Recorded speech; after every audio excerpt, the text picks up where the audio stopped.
Okay जी, practice के लिए एक और क्वेश्चन देखें। प्राइवेट प्रोफेसर हैं 100, उनका सैम्पल मीन जो है वो 5000 है और स्टैंडर्ड डेविएशन 200 है। इसी तरह ये पॉपुलेशन 1 हो गई। इसी तरह पॉपुलेशन 2 जो है वो है गवर्नमेंट प्रोफेसर्स की 150 आपके पास हैं प्रोफेसर, उनकी सैलरी है एवरेज 5600 और उनका स्टैंडर्ड डेविएशन है 250।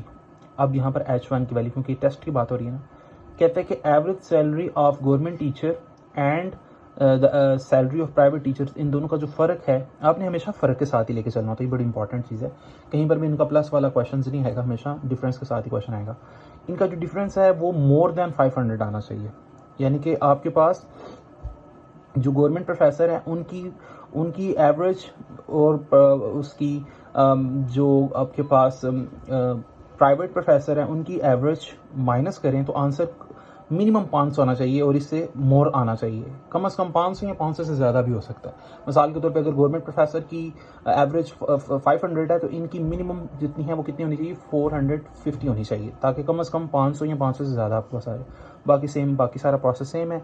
आपके पास जो है अगर ये ग्रेटर मोर देन है तो ये आपके पास लेस या इक्वल हो जाएगा, और आपने इसकी सिर्फ कौन सी टेल चेक करनी है, ग्रेटर टेल चेक करनी है। और ग्रेटर में आप देख सकते हैं कि 2.33 से ग्रेटर वैल्यू आ गई तो ये रिजेक्ट हो जाएगा, एंड दैट्स इट। अच्छा, इसमें एक और क्वेश्चन भी आप देख सकते हैं कि आपके पास 80 बल्ब्स हैं, एक कंपनी उसको मैन्युफैक्चर कर रही है और उसकी एवरेज और इसकी स्टैंडर्ड डेविएशन गिवन है। इसी तरह फिर बी है, कंपनी उसने 60 बल्ब लिए हैं और उसकी एवरेज और उसकी स्टैंडर्ड डेविएशन गिवन है। अब उसने कहा है जी कि जो अब आपका टेस्ट स्टैटिस्टिक्स आने जा रहा है, इसमें गलती थी 500 तो 200 था, ठीक है। कहता है कि we inclined buy from B, हम बी से तब खरीदेंगे तब तक जब तक फ्रॉम A will lost over 200 is longer average than from B, यानी कि जो आपकी ए और बी का डिफरेंस है ना, ये हम कम से कम इसका जो है वो जो डिफरेंस है वो 200 से ज़्यादा जब तक नहीं होगा तब तक हम जो है वो ए से हम नहीं खरीदने जा रहे, क्योंकि बी वाली कंपनी अच्छा हमें इंक्लाइंड टू बाय बी, ठीक है। अभी तक हम जो है बी से खरीद रहे हैं क्योंकि बी हमें बहुत अच्छी एवरेज दे रहा है, सब कुछ ज़बरदस्त चल रहा है। लेकिन अगर आप चाहते हैं ए से खरीदें तो उसके लिए ये है कि आपका ए और बी का जो डिफरेंस है वो उसका एवरेज डिफरेंस 200 से ग्रेटर आना चाहिए, ठीक है, और लॉन्गर ऑन एवरेज दैन